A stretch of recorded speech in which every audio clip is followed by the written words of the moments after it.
दिल देखते हैं, लोग सपने देखते हैं, हम तुम्हें देखते हैं।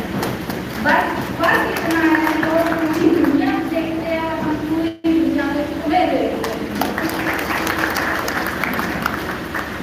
प्यारे सतगुरु हमें प्यार कीजिए, प्यारे सतगुरु हमें प्यार कीजिए, प्यारे सतगुरु हमें प्यार कीजिए, प्यारे सतगुरु हमें प्यार कीजिए। नन्हे मुन्ने बच्चों का सलाम लीजिए, नन्हे मुन्ने बच्चों का सलाम लीजिए, प्यारे सतगुरु हमें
बात देखो, एक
झारखंड उत्तराखंड और के अन्य प्रांतों से आए हुए लोगों का हार्दिक स्वागत है।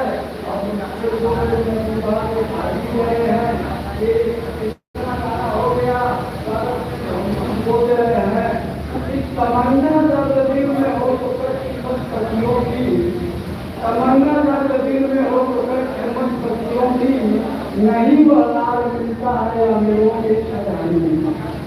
दर्जों में दर्जा है आला फकीर, दर्जों में दर्जा है आला फकीर, फकीरों के कदमों में झुकी जमीन। लोग कहते हैं तुमको ऐसा क्या मिल गया कि तुम इधर से उधर हो गए। तो हमने कहा कि भैया न कह गया न सुन गया न नाम बता गया, न कह गया न सुन गया न नाम बता गया। मैं कैसे कहूँ कि मेरे दिल किसने चुरा लिया।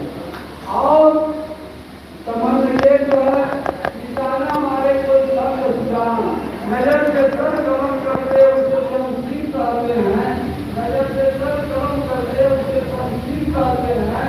और निशाने में जो लग जाए उसे तीर कहते हैं। निशाना मारे कोई शब्द सुझाना। तो आज लोग भटकते रहे, हमें क्या पता था कि चार बदली में मुझे मालूम न था, चार बदली में मुझे मालूम न था, सब इंसान ने भूला है मुझे मालूम न था। मोहब्बत की मोहब्बत है, इबादत की इबादत है, मोहब्बत की मोहब्बत है, इबादत की इबादत है। मेरे मासूम की सूरत मिलती रहती है। ज्यादा लंबी हो जाएगी बस 2 मिनट। देखिए मीरा जी को मिला उनका पायो कि मैंने नाम रतन नहीं पायो। अब वस्तु मोहन जी में सब कुछ खिस्सा कर अपनायो।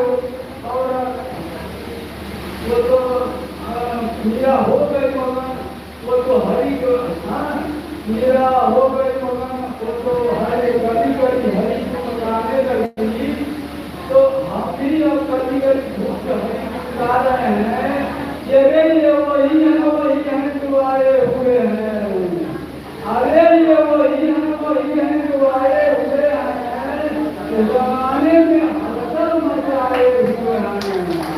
तभी तो भाग के चले आए हैं। अरे ये दाढ़ी में कुदरत छिपाए हुए हैं, समझते हैं। मतलब पल भर में कुछ का कुछ दाढ़ी में कुदरत छिपाए हुए हैं। अरे ये वही है जो आए हुए हैं। अरे ये कलमी में सब्जी का डंडा बजाए हुए हैं। अरे अब की बात ये लोहे का डंडा लेके आए हुए हैं। सबका दिमाग ठिकाने लग जाएगा, जाते नहीं चाहे बंद की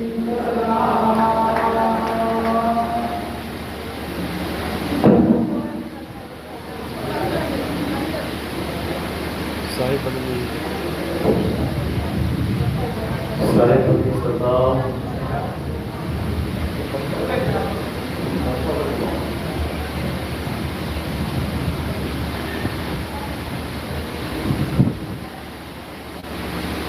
तो आज परमपिता परमात्मा की अपार कृपा से, बंदी छोड़ की अपार कृपा से बनारस में कबीर प्रकट दिवस के उपलक्ष्य में ये मूल ज्ञान का सत्संग आयोजित किया गया है। बहुत बड़े भाग हैं उन जीवों के जो अपने पूरे जीवन काल में एक बार भी सदगुरु बंदी छोड़ कबीर साहब के मूल ज्ञान को सुन पाते हैं।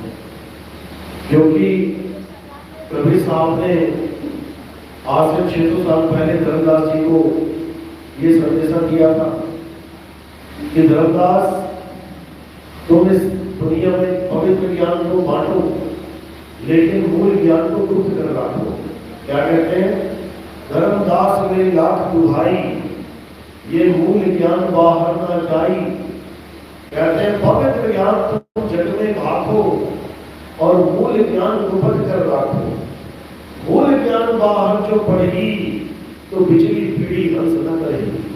मूल ज्ञान तब तक छुपाई जब तक द्वादश बंधना मिट जाए। धर्मदास इस मूल ज्ञान को छुपा के रखना है, और कब तक रखना है ये हम निर्धारित करेंगे। क्योंकि हम ही इसको आगे चल के इस ज्ञान को खोलेंगे। कहते हैं 12 पंथ काल फुरमाना, भूले जीवन जाए ठिकाना, 13वें पंथ हम ही चले आए और सब पंथ लेट के एक पंथ चलाए। तो कहते हैं जब काल भगवान दुनिया में मेरे नाम से 12 पंथ चलाएगा और लाखों करोड़ों जीव उसके जाल में फंसे होंगे, तब मैं अपना असली पंथ उजागर करूंगा और फिर इस मूल ज्ञान को सबके सामने रख दूंगा। जो विवेकी हंस होंगे वो मूल ज्ञान और पवित्र ज्ञान में फर्क समझ के पवित्र ज्ञान को त्याग के मूल ज्ञान को धारण कर देंगे, और जो मूल ज्ञान में आ जाएंगे फिर वो इस जन्म मरण से पार हो जाएंगे।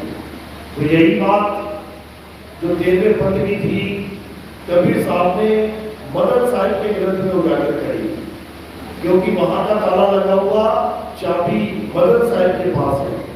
तो मदन साहिब को जब कबीर साहब मिले तो मदन साहिब को बोला कि तुम प्रचार करो मदन, लेकिन आने वाले समय में एक ऐसा संत आएगा जिसके सिर पे मैं विराजमान होके पूरे संसार को ये ज्ञान दूंगा। क्या कहते हैं? कहते हैं चौथी गद्दी होए अवतारा, ताका चरित्र विदित संसारा, मेरी बात सांच कर मानो, मदन अपने समझ मन मानो, चौथी गद्दी का विस्तारा, डंका बाजी सब संसारा, हम उनके सिर बैठम आई और वहां से पार कोई नहीं पाई। यानी हम ऐसा ज्ञान लेंगे, ऐसा ज्ञान समझाएंगे कि जितने भी ये काल के दूत हैं, काल के दूत कौन किसको बोला? अधूरा ज्ञान देने वालों को, जो मनमुखी ज्ञान देते हैं वो क्या करेंगे? वो इस ज्ञान के आगे नतमस्तक हो जाएंगे, विरोध भी करेंगे, ऐसा नहीं कि विरोध नहीं करेंगे, लेकिन उनकी दाल नहीं करेंगे। कहते हैं हम उनके सिर बैठक आई और बात से पार कोई नहीं पाई। यानी बहुत कोशिश करेंगे जीवों को भटकाने की, लेकिन जब मूल ज्ञान खुल जाएगा उसके बाद जितने भी विवेकी हंस है ये जाग जाएंगे और अपने दुर्गाम को वापसी करेंगे। तो ये पंथ उसी बंदी छोड़ सतगुरु कबीर साहब का पंथ है, और इसी पंथ में सारे धर्मों के भेद हटा के, जात पात का भेद हटा के, वर्ण संप्रदाय का भेद हटा के केवल आत्म ज्ञान पर फोकस किया जाता है, केवल आत्म ज्ञान को उजागर किया जाता है। तो आज उसी आत्म ज्ञान को अच्छे से समझेंगे ताकि हमारा जन्म मरण का ये रोग सदा सदा के लिए खत्म हो जाए और हम सब एक झंडे के नीचे आ जाए। तो आज का सत्संग शुरू करने से पहले परमात्मा के नाम पे जयकारा लगाएंगे और फिर सत्संग शुरू करेंगे। बोलिए परमपिता परमात्मा की, सतगुरुपति छोड़ कबीर साहेब की, सतगुरु मदनपति साहेब की, जवाहरपति साहेब की, सतगुरु राम सेवक साहेब की, सतगुरु रामपति साहेब की, कलिकापुर धाम की, सभी हंसों की, सभी भक्तों की, इनके माता पिता गुरुदेव की, इस गांव नगर बस्ती की, आज के आनंद की, सकल हंस की बंदगी, साहेब बंदगी, सदनाम सदनाम।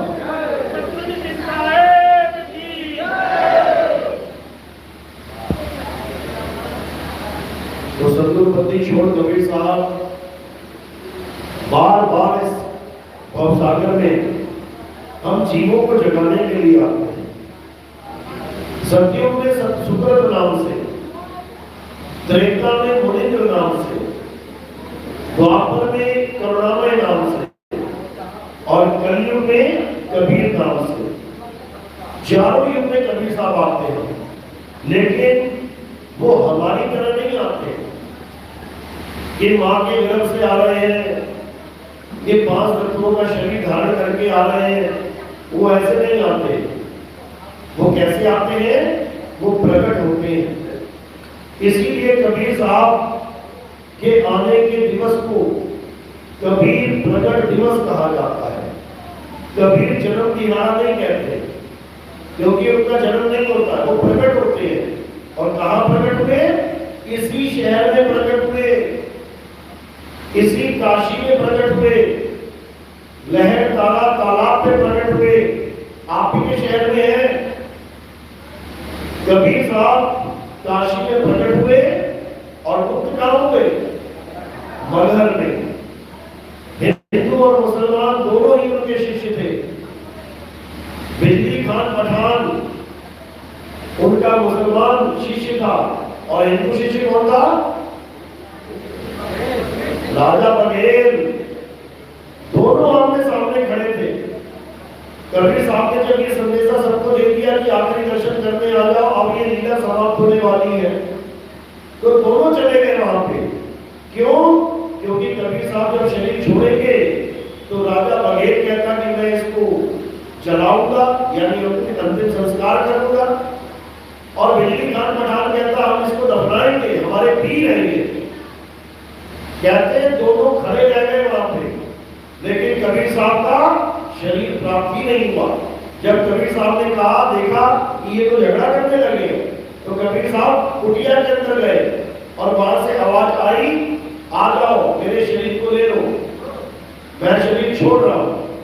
और जैसे वो अंदर गए तो वहां पे कोई लाश ही नहीं थी। वहां क्या था? केवल फूल ही फूल थे।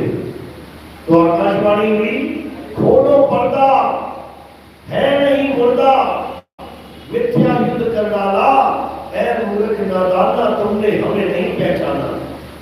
दोनों ने उन फूलों को आधा आधा बांट के उसी जगह पे आज समाधि भी बनी है और आज मकबरा भी बना है। दोनों चीजें एक ही प्रांगण में बना हुआ। तो ये लीला बनी छोड़ दी। वो प्रकट होते हैं और गुप्त होते हैं। ये तो एक बार हो गए, उसके बाद फिर प्रकट हुए गरीबदास जी महाराज के सामने, फिर प्रकट हुए संत नावा जी के सामने, फिर प्रकट हुए मदन साहिब के सामने। तो ये प्रकट और गुप्त लीला चलती ही रहती है। जिस संत को ज्ञान की प्यास होती है, कबीर साहब प्रकट होकर उसे ये ज्ञान देते हैं। बाबा नानक को कबीर साहब प्रकट होकर कहां पे ज्ञान देने गए थे? बेई नदी पे। आज भी सिख समुदाय ये समझता है कि बेई नदी पे नानक साहब को परमात्मा के दर्शन हुए, लेकिन बता नहीं सकते कि वो परमात्मा कैसा था, दर्शन कैसे हुए। जबकि गुरु ग्रंथ साहब ने वो बिल्कुल साफ लिखा है कि मुझे गुरु ने दर्शन दिए, मैंने उनसे दीक्षा ली, और जब मैंने उनसे दीक्षा ली तो मुझे आत्म ज्ञान प्राप्त हो गया। उन्होंने आत्म ज्ञान शब्द बोला है वहां पे, गत मित पाई आत्म चीनी, यानी मुझे आत्म ज्ञान प्राप्त हो गया। वही आत्म ज्ञान गरीबदास जी के ग्रंथ में लिखा गया है कि नानक जी को कौन सा ज्ञान प्राप्त हुआ? आत्म ज्ञान। क्या कहते हैं? झांकी देख कबीर की, नानक कीर्ति वाह, और वाह सिखन के गल पड़ी, अब कौन छुड़ाए ताप। ये गरीबदास जी की वाणी है। कहते हैं झांकी देख कबीर की। अब इसको वाणी को पढ़ के लोग समझने लग जाते हैं कि कबीर साहब का शरीर देख के नानक साहब ने वाह वाह कर दिया। बिल्कुल नहीं। कबीर साहब का शरीर तो सबने देखा। क्या काशी वालों ने नहीं देखा? क्या ब्राह्मणों ने नहीं देखा? क्या मुसलमानों ने नहीं देखा? क्या मगहर वालों ने नहीं देखा? जहां जहां कबीर साहब गए, कपड़ा बुना बेचा, सबने कबीर साहब का शरीर देखा। तो क्यों नहीं सबने वाह वाह बोल दिया? यहाँ पे कबीर शब्द के पीछे भेद है। क्या भेद है? ये कबीर शब्द कबीर साहब की देही की बात नहीं कर रहा है। ये कबीर शब्द आत्मा के दर्शन की बात कर रहा है। क्यों? क्योंकि कबीर कोई देह है ही नहीं, दत्ता केवल नाम है, बप्पा ब्रह्म शरीर, और रारा सब में रम रहा, वाको नाम कबीर। यानी जो आत्मा हम सब में रम रही है, हम सब में रम रहा है वो आत्मदेव, वो है कबीर। और जब उस कबीर का दर्शन हो जाता है तो मुंह से वाह ही निकलता है। जब कोई ऐसी अद्भुत चीज हम देख लेते हैं जिससे हमारा मन अति प्रसन्न हो जाता है, तो हमारे मुंह से वह ही निकलता है। तो नानक साहब ने जो झांकी कबीर की देखी, वो आत्मा के ज्ञान की तरफ इशारा था। गत मित पाई आत्म चीनी। लेकिन अज्ञानी जीव इसको समझ ही नहीं पाते, अज्ञानता में चलते चले जाते हैं, शरीरों की पूजा करते चले जाते हैं। कबीर साहब कह के थक गए कि मैं शरीर नहीं हूं, मुझे देह मत समझना, मैं शरीर नहीं, देह नहीं, विदेह हूं। विदेह का मतलब क्या होता है? आत्मा। मैं आत्मा हूं, मैं शरीर नहीं हूं। शरीर तो तुम्हारे कारण मैंने धारण किया है, नहीं तो मुझे शरीर की कोई जरूरत नहीं। क्या कहते हैं? तरवर सरवर संत जन और चौथे वर्ष में और परमार्थ के कारण इन चाराधारी देह। कहते हैं हमें तुम्हारे कारण देह धारण करना पड़ा, क्योंकि तुम देह धारण करके बैठे हो और तुम आत्मा को देख भी नहीं सकते। अगर मैं आत्म रूप में आऊं तो तुम देख ही नहीं पाओगे।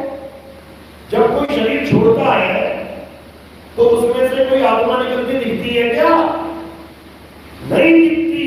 तो तुम किसे देखते रहते हो सारी उम्र? शरीर को। अपनी मां को क्या मान बैठे? शरीर। अपने पिता को क्या मान बैठे? शरीर।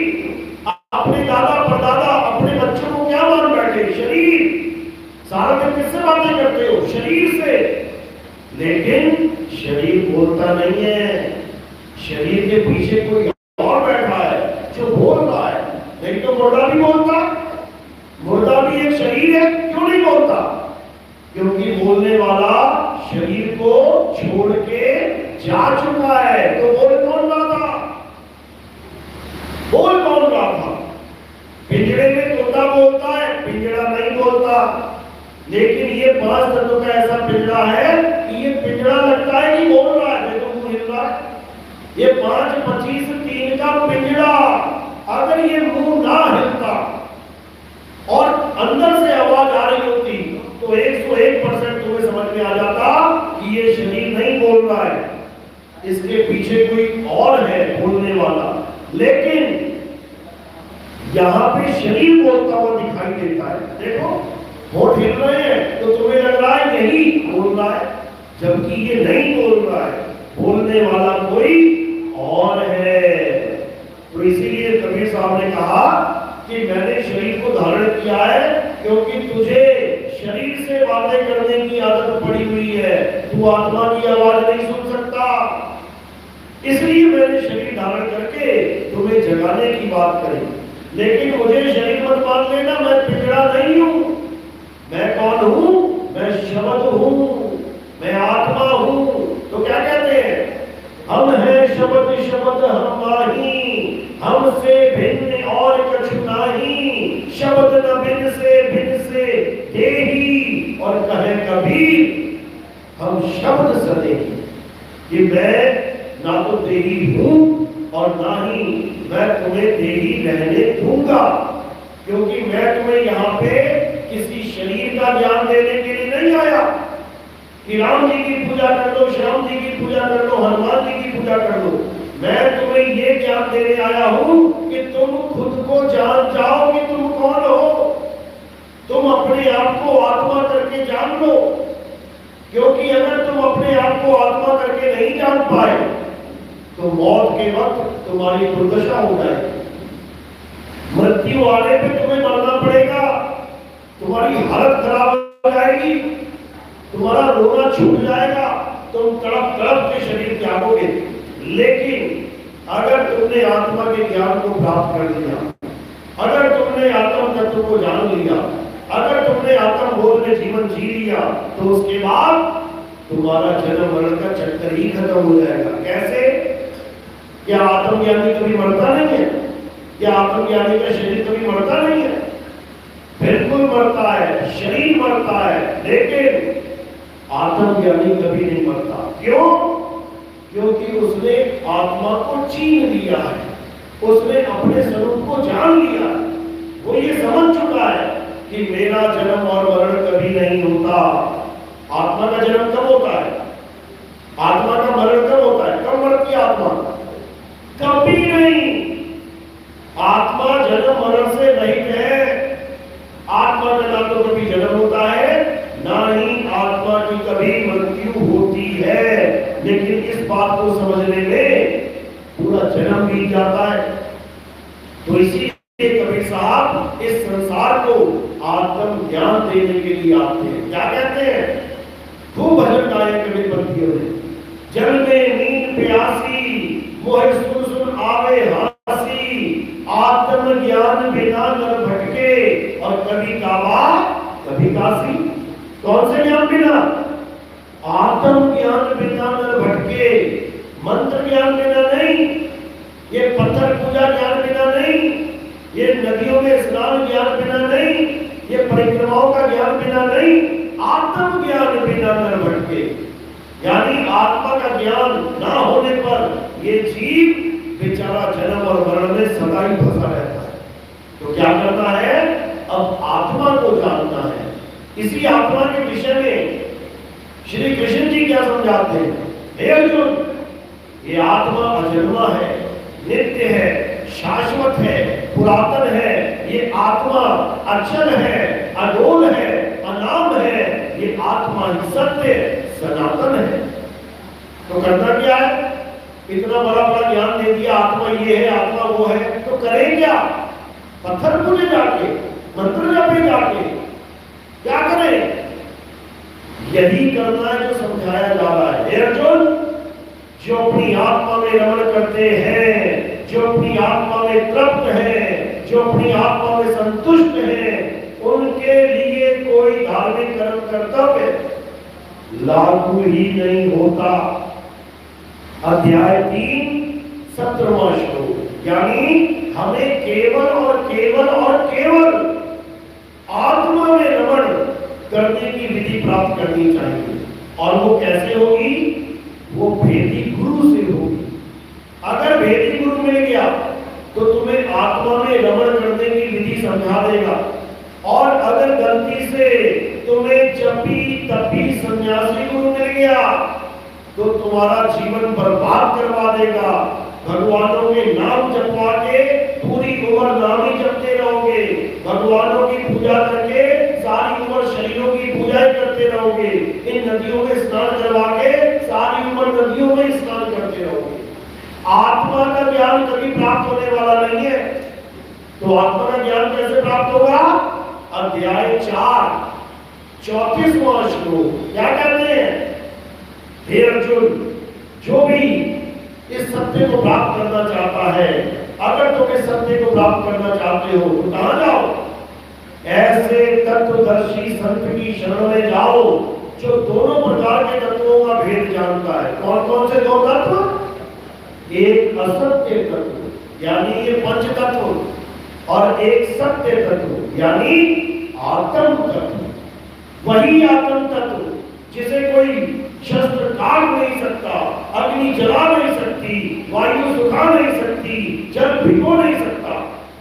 ये है वो सत्य तत्व जिसका बोध आत्मज्ञानी गुरु करवाता है। और जो अधूरा गुरु है वो तुम्हें 5 तत्वों की पूजा में लगा देता है। तुम पत्थर की पूजा करते हो, 5 तत्वों में आता है। तुम अग्नि की पूजा करते हो, 5 तत्वों में आता है। तुम वायु की पूजा करते हो, 5 तत्वों में आता है। तुम जल की पूजा करते हो, 5 तत्वों में आता है।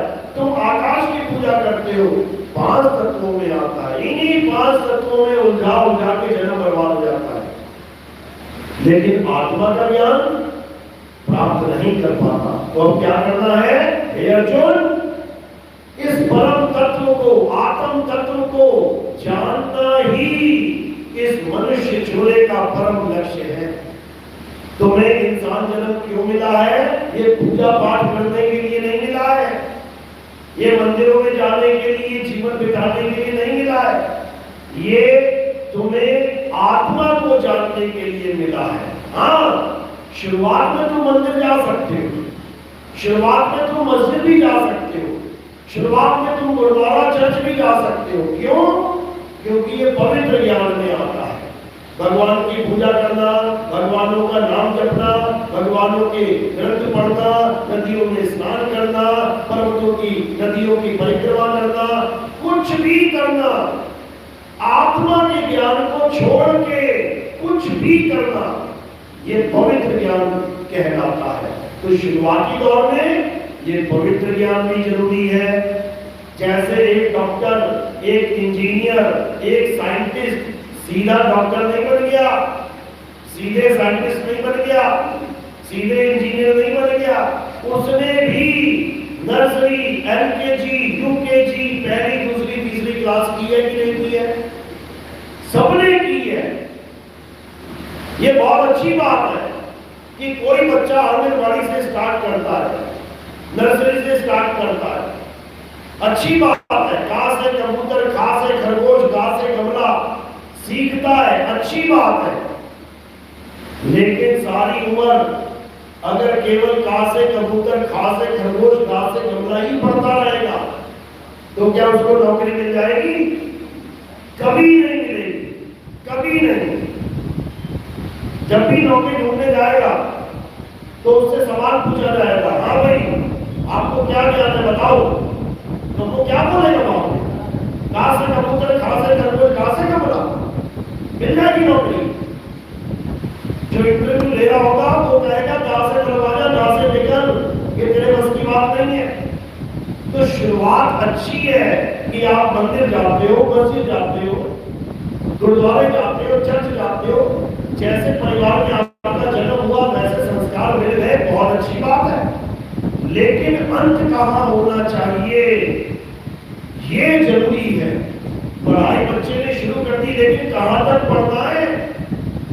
एमए करना है, एमएससी करना है, पीएचडी करना है, उसे पता होना चाहिए मैंने करना क्या है अच्छी नौकरी प्राप्त करने के लिए। इसी प्रकार हिंदू को, मुसलमान को, सिख को, ईसाई को शुरुआत के लिए तो ये बहुत अच्छा है। भगवानों की आरतियां गाओ, भगवानों के नाम जपो, मंदिर जाओ, मस्जिद जाओ, कुरान पढ़ो, नमाजें पढ़ो, गुरुद्वारे जाओ, नाम जपो, गुरबाणी पढ़ो, चर्च जाओ, पूजा करो, अरदास करो, प्रेयर करो, बहुत अच्छी बात है। लेकिन अंत कहाँ करना है ये जानना जरूरी है। तो अंत कहाँ होना चाहिए? अंत आत्म ज्ञान में होना चाहिए। आत्म तत्व को पहचान के इस इंसानी चूल्हे को सफल करना चाहिए, अन्यथा ये वापस 84 में चला जाएगा। ये एक जन्म कुत्ता, बिल्ली, हाथी, घोड़ा, सांप, बिच्छू, लाखों ये जीवन जीने के बाद 84 लाख योनियां भुगतने के बाद एक बार मिलता है, एक बार। और अगर इसमें भी आपने चूक कर दी, आप चूक गए, आपको पता ही नहीं है करने क्या है इस दुनिया में, तो मेरे भाई ये वापस से 0 से स्टार्ट हो जाएगा काम, फिर वहीं से स्टार्ट हो जाएगा, फिर सांप, बिच्छू, घोड़े, घड़ियाल बनना पड़ेगा। तो क्या करना है? अब इंसान जन्म को सफल करना है और आत्म तत्व को जानना है, तभी परमात्मा मिलेगा, नहीं तो नहीं मिलेगा। इसीलिए कबीर साहब ने सारे मंत्रों, जंत्रों, तंत्रों को छोड़ के क्या कहते हैं? जब तक ना चीन होगे आत्म, तब तक ना मिली है परमात्मा। कहते सबसे पहले अपने आप को चीन, जब तू अपने सत्य स्वरूप को चीनेगा तो तुझे परमात्मा का स्वरूप मिल जाएगा। क्यों? क्योंकि सत्य स्वरूपी नाम साहिब का सो निज नाम हमारा, हमारा असली नाम और परमात्मा का असली नाम ये एक ही है। लेकिन अज्ञानतावश हम इसको समझ नहीं पा रहे। हमने दो बना दिए कि मेरा नाम कुछ और है, परमात्मा का नाम कुछ और है, जबकि हम दोनों का नाम एक है। इसको समझना है। इसलिए हमारा नाम रखा गया है सोहम, जो तू सोहम। लेकिन ये जीव सोहम को जानने के बदले उसको जपने लग जाता है।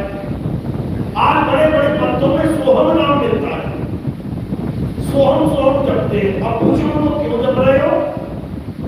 तो कहते हैं कि हमारा और परमात्मा का स्वरूप एक है। जो परमात्मा वो हम, जैसा परमात्मा वैसे हम, जो तू सो हम। अब सोहम सोहम सोहम सोहम जपने में लग गए। कबीर साहब ने क्या बोला? सोहम सोहम जपना नहीं है, सोहम को जानना है, सोहम को पहचानना है। क्या कहते हैं?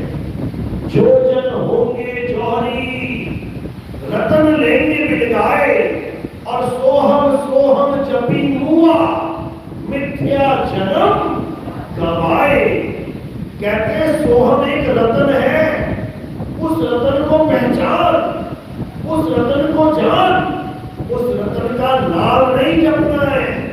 सोहम सोहम जपी मुआ, सोहम सोहम जप के मर गए, लाखों करोड़ों जीव चले गए दुनिया से, लेकिन सोहम को जान नहीं पाए। सोहम को जपना नहीं है, सोहम तुम स्वयं हो। सो हम, यानी मैं वही हूं जिसे मैं खोज रहा हूं। ये नहीं समझ में आ रहा किसी को। अब कैसे मिलेगा ये सोहम? क्योंकि मुझे अपना ही होश नहीं है मैं कौन हूं। हमें खुद को नहीं पता लगता मैं कौन हूं। कुछ अपने आप को आदमी मान के बैठ गए, कुछ अपने आप को औरत मान के बैठ गए। शीशे में शक्ल देखते हो मैं बड़ी सुंदर दिखाई दे रही हूं। अरे शरीर है, तू नहीं है। सपने में देखते हैं भगवान ये काला रंग मुझे ही देना था, तू नहीं है। तेरा शरीर काला है, तू नहीं है काला। इसी को समझना है। तो सोहम को कैसे जानेंगे? कबीर साहब कहते हैं स्वासा की कर सिमरनी और कर अजपा का जा, परम तत्व का ध्यान धर और सोहम आपे आ। कहते हैं अगर अपने आप को जानना चाहता है तो किसका ध्यान कर? सोहम का ध्यान कर, उस परम तत्व का ध्यान कर। वो ध्यान करने की वस्तु है, जपने की नहीं। जपना नहीं है, समझ लो। ये सोहम सोहम जपना नहीं है, इसको जानना है।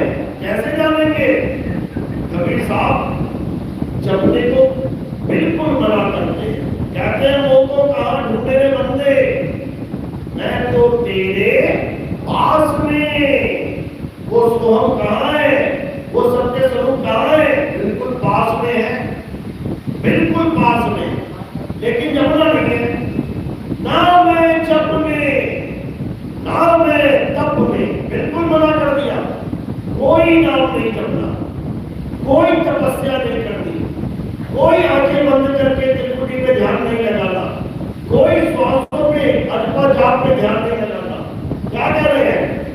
कह रहे हैं ना मैं जप में, ना मैं तप में, ना मैं व्रत उपवास में, ना मैं त्रिपुटी भवन गुफा में, और ना श्वासों की श्वास में, नहीं प्राण में, नहीं पिंड में, और ना ब्रह्मांड आकाश में। खोजी होए तुरंत मिल जाऊं एक पल की तलाश में। अब इस लाइन में इतना भेद छुपा हुआ है कि दुनिया गाती मर गई, लेकिन समझ नहीं पाई, समझ नहीं पाई कह रहे हैं। अरे वो जपने को कह ही नहीं रहे हैं, वो कह रहे हैं खोजी होए तुरंत मिल जाऊं। अब खोजा क्या जाता है? भगवान का नाम खोजोगे क्या? गुरुजी नाम दे रहे जपने को, तो खोजा क्या? वस्तु को खोजा जाता है, नाम को जपा जाता है। तुम्हारा पर्स गिर जाए मार्केट में या किसी गली में तो क्या करोगे? जपोगे या खोजोगे? बस इतना समझना है। अगर जपने में फंस गए, कोई गुरुजी मिल गया और तुमने कहा गुरुजी मेरा पर्स खो गया है, कैसे मिलेगा? और गुरुजी कहता बेटा 8 करोड़ बार नाम जप, 10 करोड़ बार नाम जप, 50 करोड़ बार नाम जप। मिल गया पर्स, जाएगा तो क्या करना है? खोजी होए तुरंत मिल जाओ। जो सच्चा गुरु होगा वो कभी नहीं कहेगा नहीं नाम जप। वो क्या कहेगा? वो कहेगा बेटा तेरी वस्तु जहां गिरी है वहां से ही तू यहां तक पहुंचा है, तो जिस जिस गली से तू आया था उस गली में जाके ढूंढ, वो वही पड़ी मिलेगी। तो ये वस्तु का ज्ञान दिया जा रहा है। वो चीज हुए तुरंत मिल जाऊं एक पल की तलाश में, और कहे कबीर सुनो भाई साधो मैं तो हूं विश्वास में। खोजने की बात चल रही है, और खोजा क्या जाएगा? वस्तु। तो कह रहे वस्तु कहीं और ढूंढे कहीं, कैसे लागे हाथ और गुप्त वस्तु तब मिले, भेदी लीजिए साथ। जप्पी तप्पी सन्यासी लीजिए साथ नहीं, जप्पी तप्पी सन्यासी से तो बचना है, इन अज्ञानी गुरुओं से बचना है, नहीं तो खुद तो दोजख में जाएंगे, खुद तो नरक में जाएंगे, तुम्हें भी ले जाएंगे। कहते अंधा गुरु अंधा चेला, और दोनों नरक में ठेलम ठेला। तो कौन जाएगा नरक में? जितने अधूरे गुरु हैं ये नरक में जाएंगे। कैसे जाएंगे? कहते झूठा गुरु अजगर बना और 1,84 जाए, और सारी संगत चींटी बनी तोड़ तोड़ के खाए।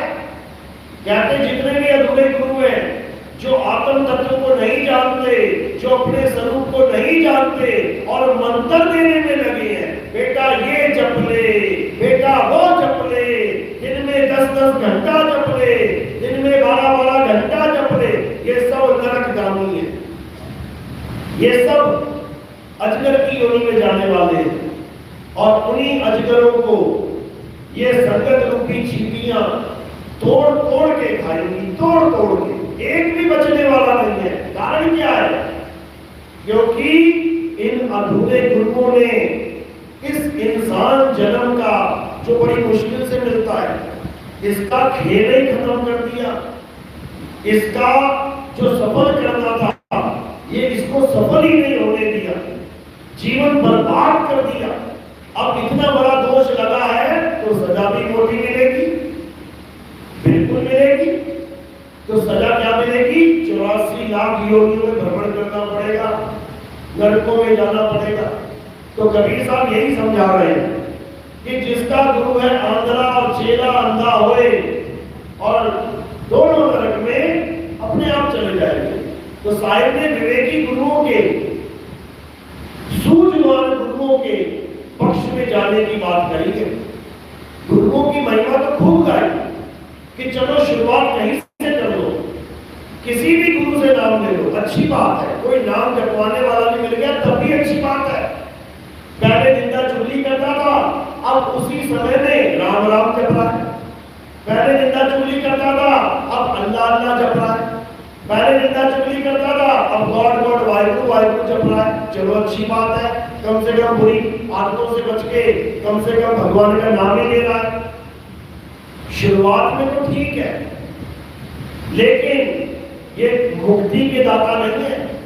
इसीलिए साहिब ने बोला गुरु मेरे सभी बड़े, अपनी अपनी ठौर भी बता दी साथ में।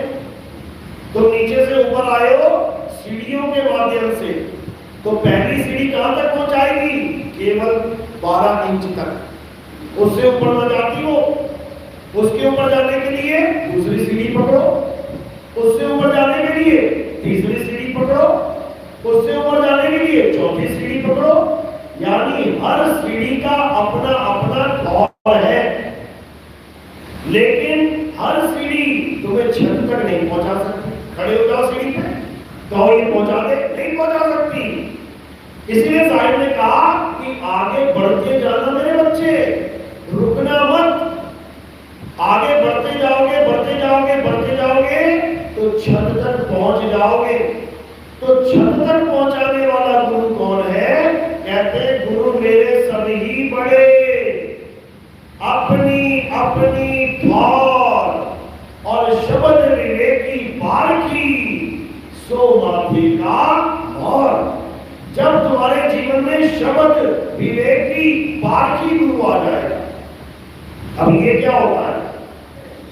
ये वो होता है जो तुम्हें परख करना सिखाता है विवेक के द्वारा। परख करना सिखाता है कि असली और नकली नाम किसे कहते हैं। क्योंकि जैसे मार्केट में असली दवाई नकली दवाई, जैसे मार्केट में असली सोना नकली सोना, जैसे मार्केट में असली हीरा नकली हीरा चलता है, वैसे ही गुरुओं के पास असली नाम और नकली नाम ये दोनों चलते हैं। लेकिन जीव को, बेचारे को इतनी अकल नहीं होती, इतना विवेक नहीं होता कि असली और नकली में फर्क कर पाए। अब उस विवेक को देने के लिए ही उसके जीवन में शब्द विवेकी पारखी गुरु आता है। इसीलिए कबीर साहब ने शब्द विवेकी पारखी गुरु को परमात्मा से भी बड़ा बता दिया। ये सारे गुरुओं के लिए नहीं बोला है कि आज जो भी गुरु देखो पहला दुआ यही चिपका देता है। कौन सा? गुरु बड़े गोविंद से मन में देख विचार। बताओ, काला जादू करवाने वाला गुरु भी यही लिख के बैठा हुआ है, गुरु बड़े गोविंद से मन। वो काला जादू वाला परमात्मा से बड़ा हो गया। ये सब भरमाते जीवों को। किस गुरु की महिमा गाई कबीर साहब ने? शब्द विवेकी पारखी सो माथे का मोर। उस गुरु की महिमा गाई है जो हमें शब्द की परख करना सिखा दे। तो कितने प्रकार के शब्द हैं इस दुनिया में? 2 प्रकार के। कौन कौन से? एक असली शब्द, एक नकली शब्द। नकली शब्द को कृत्रिम नाम कहते हैं, नकली शब्द को 52 अक्षर नाम कहते हैं, नकली शब्द को लिखने पढ़ने बोलने वाला नाम कहते हैं, और असली शब्द को सतनाम कहते हैं, अबोल नाम कहते हैं, अलेख नाम कहते हैं, अचल नाम कहते हैं, अडोल नाम कहते हैं, निरक्षर नाम कहते हैं, नितक नाम कहते हैं। ये इसके सच्चे नाम के नाम है। और झूठे नाम के ये 52 अक्षरी नाम, असत नाम। तो सतगुरु क्या करता है? मदद साहिब समझा रहे हैं। सोई गुरु पूरा कहावे जो 2 अक्षर का भेद बतावे, एक छुड़ावे और एक लखावे, तब प्राणी निज घर को जावे। कहते सच्चा गुरु वो होता है जो दोनों प्रकार के अक्षर का भेद बता दे। पहला अक्षर असत्य नाम, 52 अक्षरी नाम, लिखने बोलने पढ़ने वाले नाम, इसको छुड़वा दे, यानी सारे मंत्र जंतर छोड़ दे, भगवान के सारे नाम जपना छोड़ दे। इंसानों के द्वारा बनाए गए हिंदी, पंजाबी, उर्दू, फारसी, अंग्रेजी, जापानी, ताइवानी, फ्रेंच, डच, पुर्तगीज, बंगाली, सारे नाम छोड़ दे। तो क्या करे? एक लखावे, उस एक सतनाम का लखाव करवा दे जिससे जीव का कल्याण हो जाए। तो क्या करना है?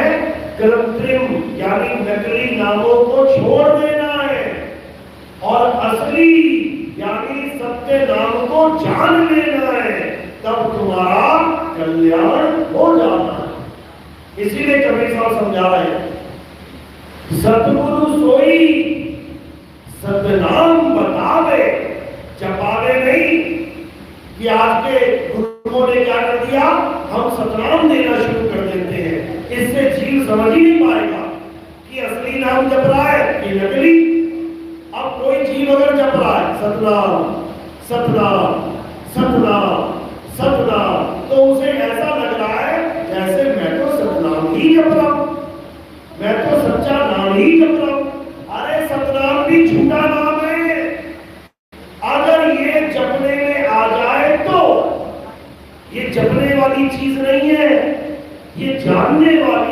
है। कौन सा नाम सत्य है, उसी को सतनाम कहते हैं। तो क्या कह रहे हैं, सत्य नाम को जान के जप के नहीं, सत्य नाम को जान के अरे तर गए पतित अनेक और तेही कारण नहीं छोड़िए सत्य नाम की टेक। सत्य नाम को जानना है। सत्य नाम क्या है? सत्य नाम तेरा स्वरूप है। सत्य नाम हमारा सत्य स्वरूप है, उसी को परम आत्मा कहते हैं। तो साहिब यही समझा रहे हैं।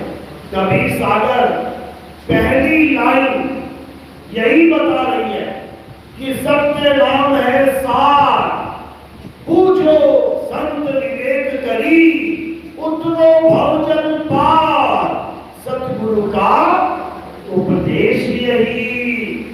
ये सतनाम जपने वाले ये नरकगामी हो जाएंगे, इनका जन्म मरण का लोग कभी नहीं कटेगा। लेकिन सतनाम को सिमरने वाले, सतनाम को जान लेने वाले, सतनाम का अनुभव प्राप्त करने वाले, इनको काल छू नहीं सकता, क्योंकि सार नाम ही सतनाम है, सार शब्द ही सतनाम है।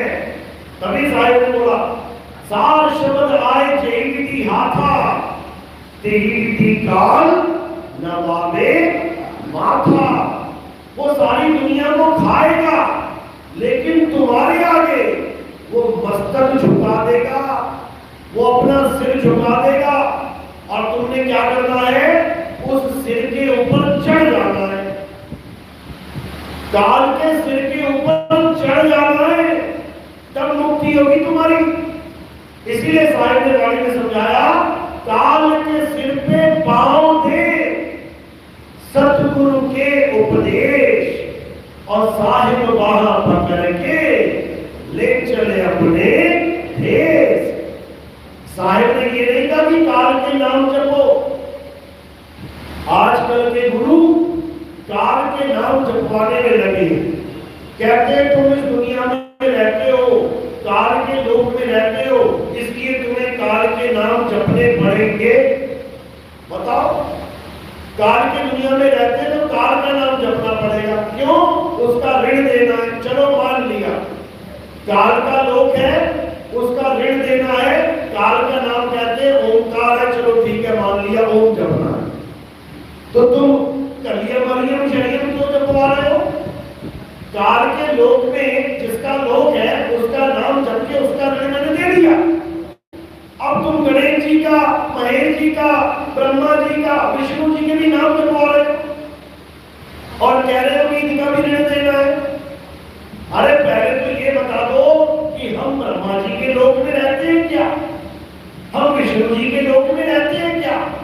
हम गणेश जी के लोक में रहते हैं क्या, जो हम उनका भी ऋण दें? बल्कि वो लोग हमारे शरीर में रहते हैं। गणेश जी हमारे शरीर में विराजमान है, विष्णु जी हमारे शरीर में विराजमान है, शंकर जी हमारे शरीर में विराजमान है। ऋण तो उन्हें देना चाहिए हमें। हमारे घर में रहते हैं वो सब, उल्टी गंगा बहा दी इन लोगों ने। इसी को समझना है। तो क्या करना है? केवल एक नाम का सिमरन करना है। तेरा एक नाम तारे संसार, पूरे संसार को एक नाम तार सकता है। उसी एक नाम की महिमा बाबा जय गुरुदेव ने, संत तुलसी साहिब ने अपनी भविष्यवाणियों में इसका जिक्र किया था। खुद 5 नाम देते थे। बाबा जय गुरुदेव की संगत कौन कौन सी? आप खड़ा करो ना। कितने नाम देते थे? 5 नाम। और महिमा किसकी आगे चले गए? एक नाम की। क्या कहते हैं? कह रहे हैं अभी तो ये 5 नाम तुम्हें पार कर रहे हैं, लेकिन जब भविष्य में वो महात्मा आएंगे, अभी नहीं आए हैं। जब उन्होंने बात बोली थी तब नहीं आए थे, तभी तो कह रहे हैं भविष्य में जो महात्मा आएंगे और उनके साथ जो चंडाल चौकड़ी बैठी हुई है, वो कह रही है कि बाबा जी मेरे लिए बोल के गए। बताओ, बाबा जी के साथ कोई आदमी खड़ा है और बाबा जी कह रहे हैं वो भविष्य में जो क्या उसके लिए कह रहे हैं? बताओ, ऐसा भ्रमित कर दिया लोगों को कि बाबा जी 2007 में बोल के गए थे। अरे बाबा जी उसकी बात कर रहे हैं जो उस वक्त आया ही नहीं था। 1980 में ये बात की गई थी। ये भविष्यवाणी कब बोली थी? 1980 में। कहां छपी है? शाकाहारी सदाचारी पत्रिका में। ये बाबा जय गुरुदेव की एक एक बोली बात को लिखते थे। ये प्रमाण है। शाकाहारी सदाचारी पत्रिका, जब आप इसमें पढ़ोगे 1980 में बोली गई बात 2012 में छापी गई। सोचो, इतनी गुप्त थी कि उस वक्त इसको छापा भी नहीं गया। क्यों? क्योंकि कोई मिलावट ना कर दे। इसीलिए वो जो पुरानी बातें बोली गई थी वो अब छापी गई है। और क्या बोला उसने कि भविष्य में जो महात्मा आएंगे उनको ऊपर से आवाज आएगी। बाबा जय गुरुदेव जो आवाजें बताते थे वो कहां से आती थी? अंदर से। कानों में उंगलियां डलवाते थे वो, 5 नाद को सुनवाते थे वो आवाजें अंदर से आती थी। लेकिन जिसकी महिमा गाते गए, जिस शब्द की महिमा गाई, वो अंदर से नहीं आता है, वो ऊपर से आता है। इसीलिए बिल्कुल साफ शब्दों में लिखा कि आने वाला महात्मा जिसे ऊपर से आवाज आएगी फिर वो उसी को कहेंगे। 5 नाम को क्यों नहीं कहेंगे? 5 शब्दों को क्यों नहीं कहेंगे? 5 नामों की महिमा क्यों नहीं कहेंगे? क्योंकि बाबा जय गुरुदेव ने अपने मुंह से इन 5 नाम की महिमा खत्म कर दी। इस पंथ की महिमा खत्म कर दी। उन्होंने बता दिया कि ये पंथ तब तक चलेगा जब तक आने वाला महात्मा उस एक नाम की महिमा न गाए। साफ लिखा है, जब वो महात्मा आएंगे उन्हें ऊपर से आवाज आएगी, फिर वो उसी को बताएंगे। उसके बाद कोई भी जय गुरुदेव नाम से पार नहीं होगा। खेल खत्म, सारा पंथ खत्म। एक को भी आदेश नहीं दिया कि तू मेरी गुरुगद्दी पे बैठ जाना, नहीं तो वसीयतनामा लिख के जाते हैं गुरु लोग ताकि चेहरों में झगड़ा ना हो। नाम बोल के जाते हैं, लिख के जाते हैं, साइन करके जाते हैं। लेकिन बाबा जय गुरुदेव ने ऐसा कोई काम नहीं किया, बल्कि ये बोला कि तुम गलती से भी गुरु बनने की कोशिश मत करना। ये बोल के गए अपनी वाणियों में, इसी में छपा हुआ है। यानी गुरु मत बनना। जो महात्मा आएगा, जो ऊपर से आने वाली आवाज का भेद बताएगा, उसकी शब्द में चले जाना। उसकी पहचान क्या होगी? एक नाम, एक भाषा, एक झंडा होगा उसका। और बाबा जय गुरुदेव कितने नाम देते हैं? 5 नाम। और उसके बाद भी जो नकली चेले, जो गुरुद्रोही चेले, बाबा जी के वचन को ना मान के उनकी गद्दी को हथिया के जो बैठे हैं, ये कितने नाम देते हैं? 5 नाम। और बाबा जय गुरुदेव ने 5 नाम का खेल ही खत्म कर दिया। उन्होंने क्या बोला? भविष्य में एक ऐसा पंथ चलेगा जिसका एक नाम, एक भाषा, एक झंडा होगा। किस किस ने ये बात सुनी? आप क्या करो? बहुत बढ़िया। क्योंकि जो सत्य है वो बता के जा चुके हैं। अब तो सत्य को केवल धारण करना है, केवल धारण। और जो इसको धारण नहीं कर पाएगा वो किसी काम का चेला नहीं, वो कहने मात्र का चेला है, वो सत्य को कभी जान ही नहीं सकता। तो उसी एक नाम की महिमा इस पंथ में रोज गाई जाती है। हर दिन हमारे सत्संग होते हैं। उसी एक नाम, एक शब्द गुरु की महिमा पूरे संसार में हम गा रहे हैं। तो उसी को प्राप्त करना है, उसी से कल्याण होगा। बोलिए परमपिता परमात्मा की सदा ही जय हो। सारी बोल की श्रद्धाओं। अब आरती का समय है। आरती कैसे करते हैं समझ लो। थोड़े से फूल, इतने से कहां रखने हैं? मेरे सिर के ऊपर रखने हैं। सिर के ऊपर क्यों रखते हैं? क्योंकि हमारे यहाँ आरती आत्मदेव की होती है। तो पैर के अंगूठे से लेके सिर की चोटी तक ये क्या दिखाई दे रहा है? शरीर। हमारे यहाँ शरीर की आरती नहीं है। इन फूलों को हम कहां समर्पित करते हैं? शरीर से परे। जब ये शरीर से परे समर्पित कर दिए जाते हैं तो ये आत्मदेव के चरणों में समर्पित हो जाते हैं। हमारे यहाँ आत्मा की आरती होती है, हमारे यहाँ शब्द गुरु की आरती होती है।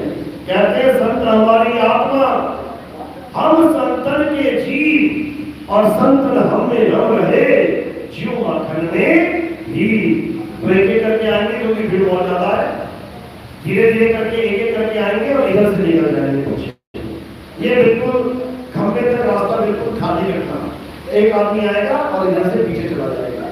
और जो प्रचार प्रसार में सेवा करना चाहेगा वो केवल और केवल चरणों में रखेगा। माया का स्थान चरणों में। उस माया से हम क्या करते हैं? हमारे प्रोग्राम टीवी में भी आते हैं। आप सुबह 6:30 पौने 7 बजे बैठेंगे टीवी के आगे तो आपको साधना चैनल और ईश्वर टीवी चैनल, इन दोनों में बहुत सारे बाबा दिखाई देंगे जो आएंगे, बताएंगे कि परमात्मा को पाना है तो नाम जपो, नाम जपो, नाम जपो। बाबा बोल के जाएगा इतने में मैं आ जाऊंगा और क्या बोलेंगे कि परमात्मा को पाना है तो नाम छोड़ो, नाम छोड़ो, नाम छोड़ो और आत्मदेव से खुद को जोड़ो। तो जो भी देखिए हंस होते हैं वो उसी वक्त फोन करते हैं, क्योंकि मैंने नंबर ही दे रखा है। किसी को मेरा नंबर चाहिए ठीक में मिल जाएगा, वहीं से फोन करते हैं और आत्म ज्ञान प्राप्त करते हैं, तो उसका कल्याण होता है।